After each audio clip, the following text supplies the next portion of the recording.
anut lakuning Kurawa ngene patine Sang Abimanyu kena ing sidra Sirori Sang Setyaki menyat ngambil sanjata ngong sarosa mentang angkat burit rawa mati binanah ketiban naga bandha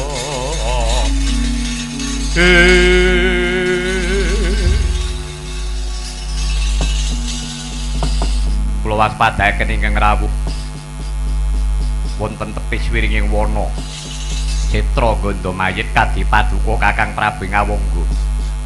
Yayi Setyaki ya pun Kakang ing prapta Yayi. Pangabekti kula katur Kakang. Yo, pangabektimu wis tak tampa. Nadyan kula ngaturaken pangabekti kula wa. Antarjaya, pangabektimu wis tak tampa. Pangabekti kula katur wa. Putraku nggih Gatotkaca wis tak tampa andadekake rega bungah rasane tiasing sut. Sajawan dewi katos menapa dene jengandika Kakang Prabu Ngawangga kepareng rawuh. Wonten madyaning wana Citra Ganda Mayit muka menawi mboten wonten bab-bab ingkang wigatos. Yayi Setyaki andadekna sumurup Yayi. Marmanipun Kakang Prapta sajak sumengko pengawah Badra iki. Ora ana liya, sejatinipun Kakang iki ora ngono iki napa to? Mlaku glirang-gleleng noleh nglirik karo ngencepi. Anggepmu ki ngopo? Antasena. Lho, nang gleleng to kok. Kene iki lungguh sing kepenak. Aja kaya satpam jaga malem. Hati-hati lho, dong hati-hati lho. Jati ketujuban luyung. Dom sumuruping banyu.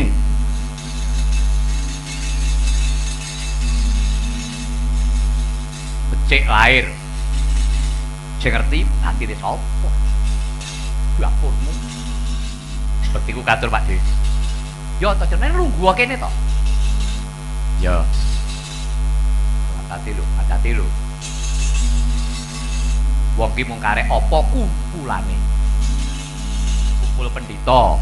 Dadi wong pinter iso duwe ilmu.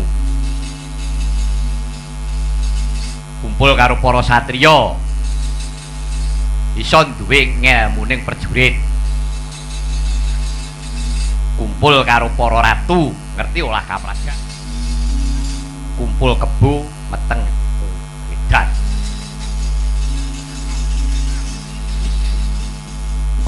Yaki wonten dawuh. Apa bener yen to dina iki kangge Ibu Kunti Taribrata mertapa ana jroning alas Citra Ganda Mayit? Heeh, pancen bener. Mundur le. Arep apa mundur lho. Wong sing rembukan ki aku mundur. Wong ngarep karo nemburi bagane ya padha iku angel men. Senengane aku nglinggahi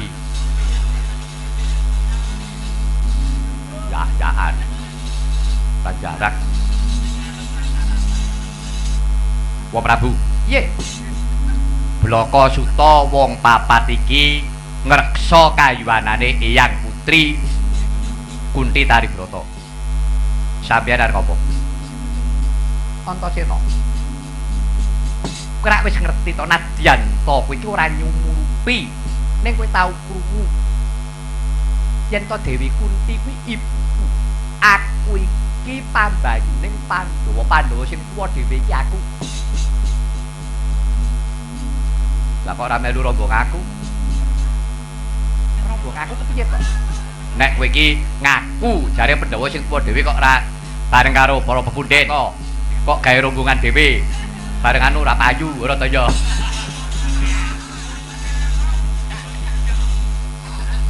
Usume kok ngene kok do gawe rombongan dhewe-dhewe cah.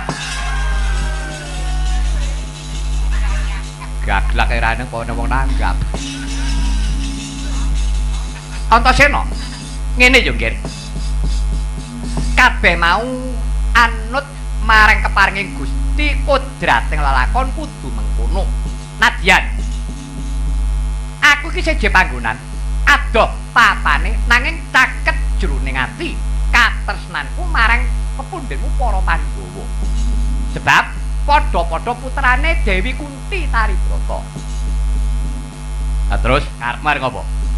Dina iki reh ning Kanjeng Ibu Taribrata. Aku arep melu ngreksa. Lah kok ora ben-ben. Kakek saiki wingi-wingi ngopo? Dadan.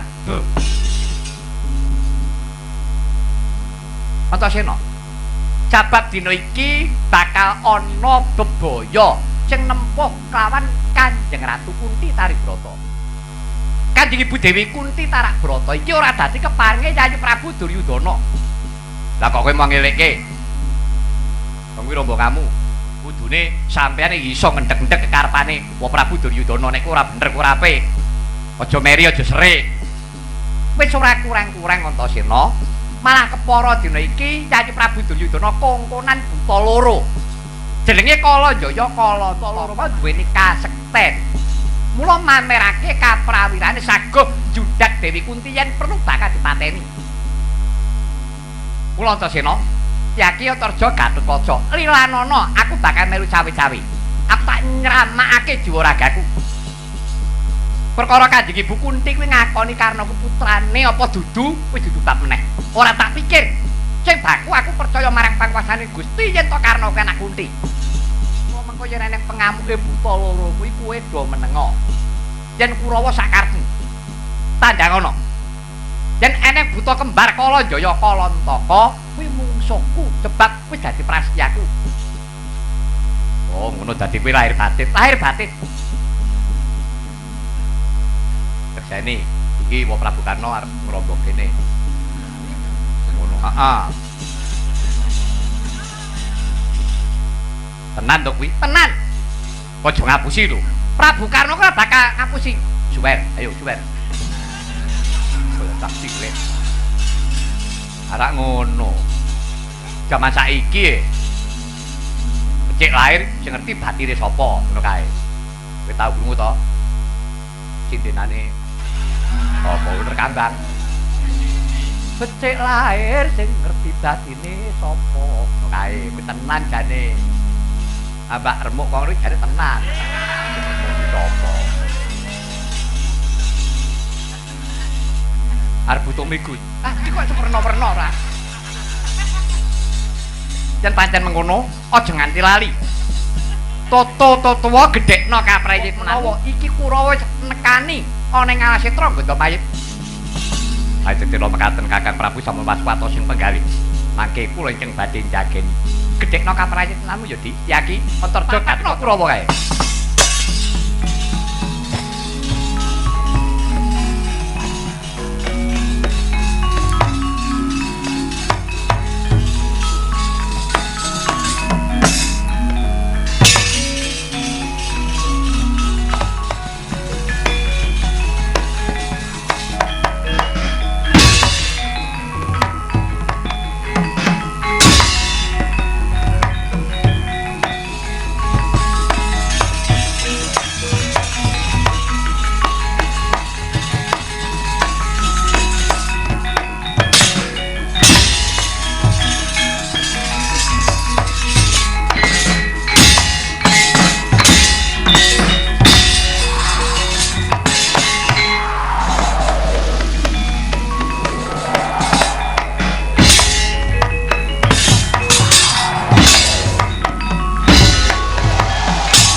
Mawor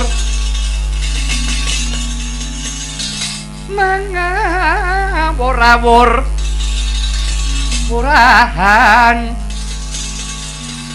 tengarane ngadurit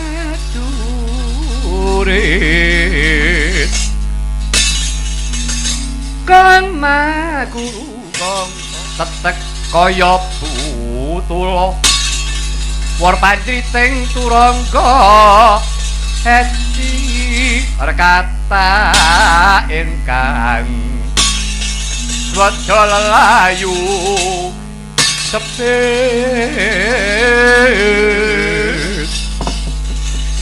ora pangring yaki ora tedhe ngaling-aling dasar mengkono Swatama ya aku Swatama jelalatan polatan pendirangan kok maling konangan arep apa kuwi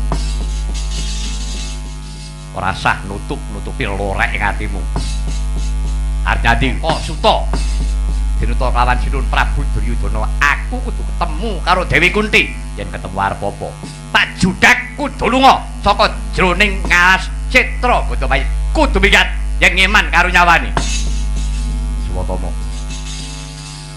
aja kakehan petangal aja medhake rasa sujana aja ganggu gawe wong kang lagi tarak brata sedeng ganggu gawe wong poso wae dosa malah kowe bakal gawe kapitunan yang liyan luwih-luwih kanjeng lagi nglakoni tarak brata yen kowe nganti wani ganggu gawe aja takon dosa eneng pendhita kawak brangus cangkemmu iblis lanang yaki seret nyawamu kowe jane Swatama sing rina wengi wis winelek guna kawan Jaya Cikawi Jayanto sing balung leting kulit nek mung banggamu sepira yang cakep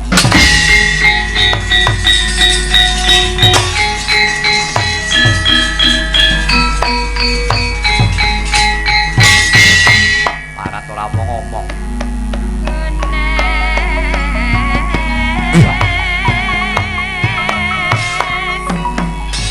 wow ya biar kowe iki jaluk aku kowe yo pecah sirahmu yo rasakno ae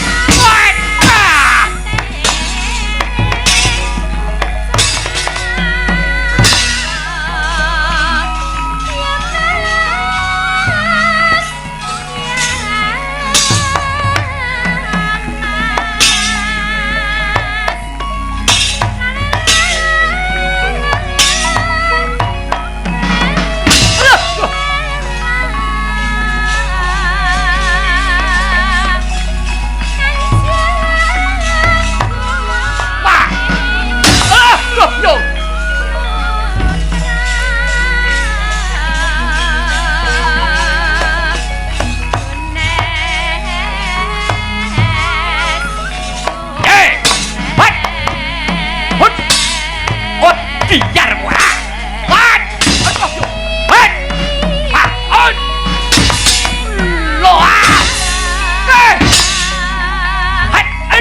mo pa biar go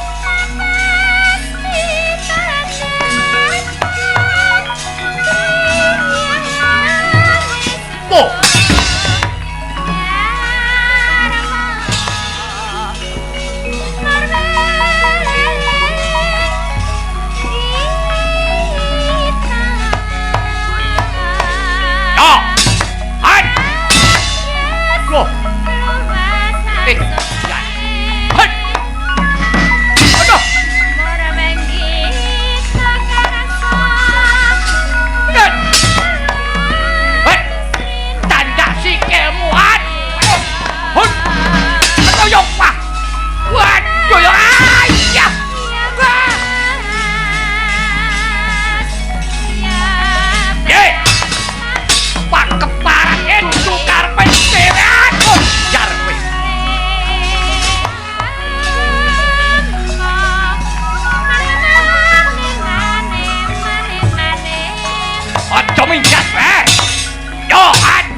loro ta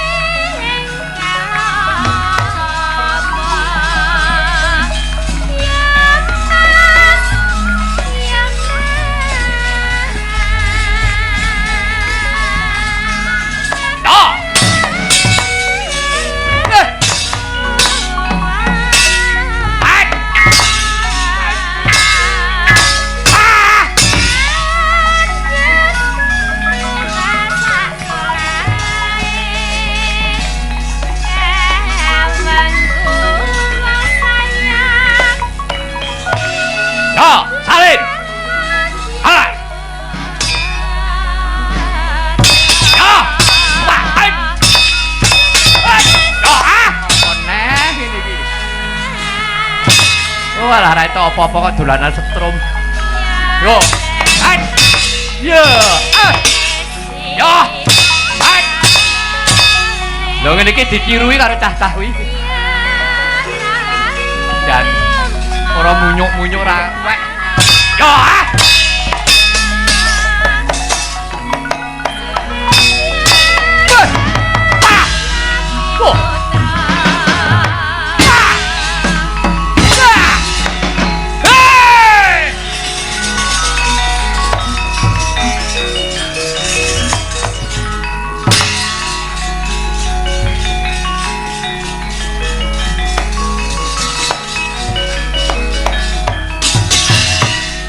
Antarjoy. Yo surtayu arep apa? Yo, tak jangan kridaku ora minggat. Mati dening aku. Yo. Mati kowe. Ah. Eh. Ah, eh.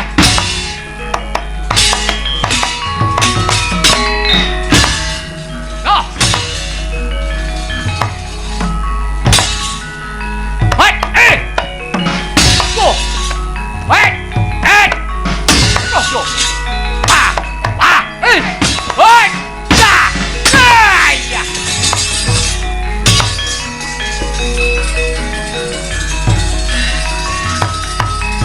Banyak dikuayari sadurunge obatan.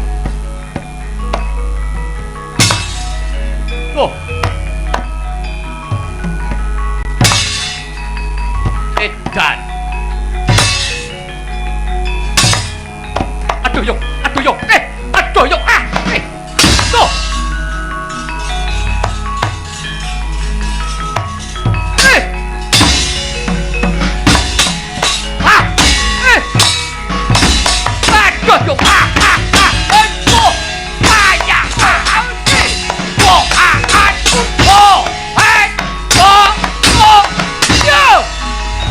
Matadun.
Andir Wedanane rombranang pindha kembang ora waribang.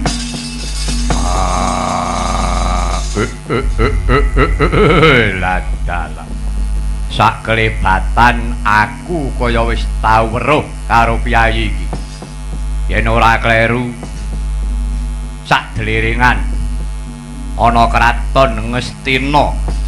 Aku sak kelebatan kaya ngerti kowe Sang Prabu.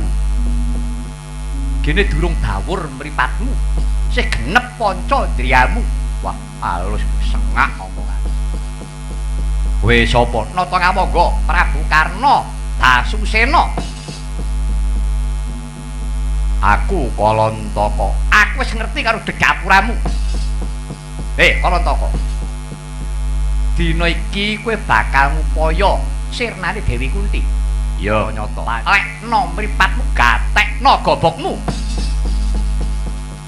Prabu Karna Batra pambayune Dewi Kunti yen arep ngerti. Aku sing malang-malang kaya perbatang menteng-menteng aja takon dosa. Kenane buta bali mung kari gembung tanpa sirah kowe. Wah. Prabu Karna. Sumparan aku dhewe ya pancen kepara nyata wis tak niati. Dina iki aku yen ora iso mateni Dewi Kunti, ora wurung. Aku bakal wirat antuk siku dedaning Narendra ing Ngastina. Sadurunge pebakan sik anake lanang. Majulah kokop getihmu wae.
ngerti ya jebul ana mungsuh ana jroning kulawarga Prabu Karna kowe ora teh ngaling-aling. Ayo perlu kala ten. Ayo kroyoken karo Kalantaka maju bareng legane atiku. Ora, aku ijen wae.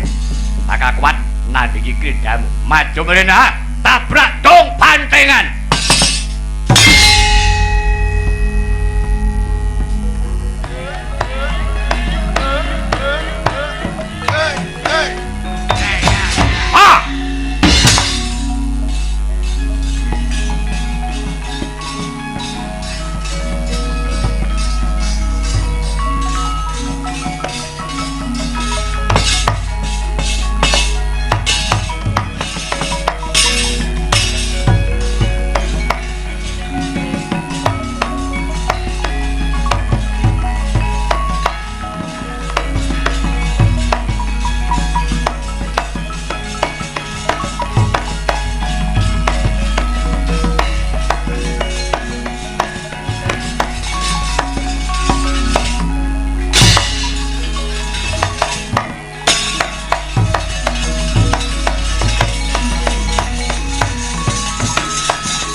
Bambang Narendra iki. Wah, layak kondange Prabu Karna kuwi menungso setengah dewa. Ya, gugon Tuhun. Aku ora ngandel. Prabu Karna. Wat nadai kasektenku gelap sayuta. Ilang wujudmu kowe.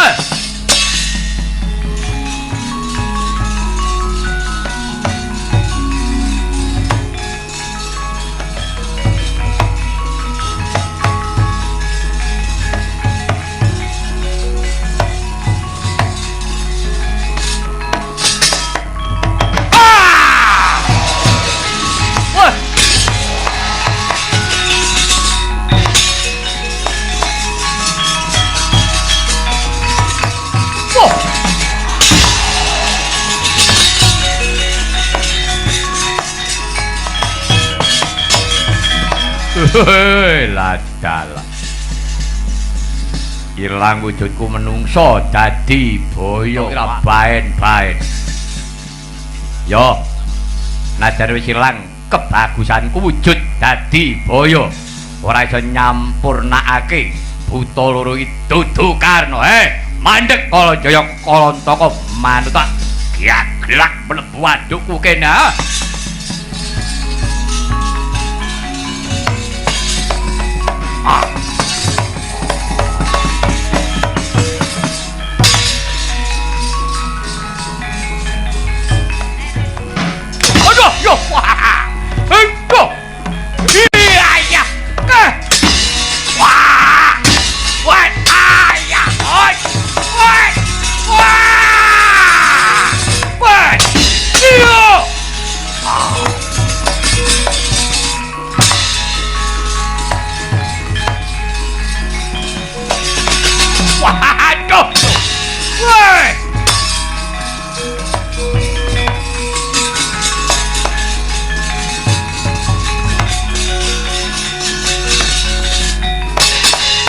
Kadal.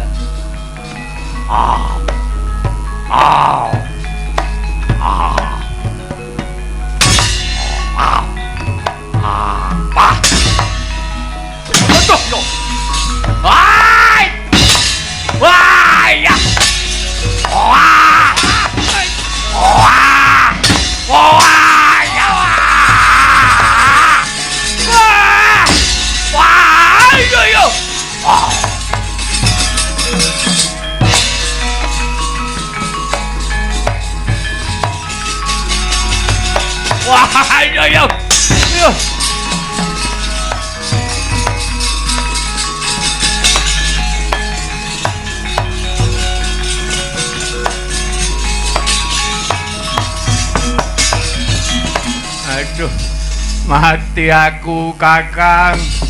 Aduh, aku ya. Prabu Karna wis ilang wujude. Wujud dadi boyo, malah gegirisi. Aduh. Agak weruh aku perang boyo iki ngono kuwi. Angel lho merangke boyo ngono kuwi. Tanggapane larang lho. Mawur ae.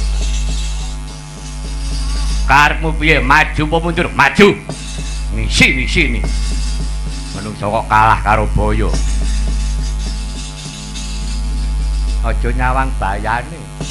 Carike apa lurahe.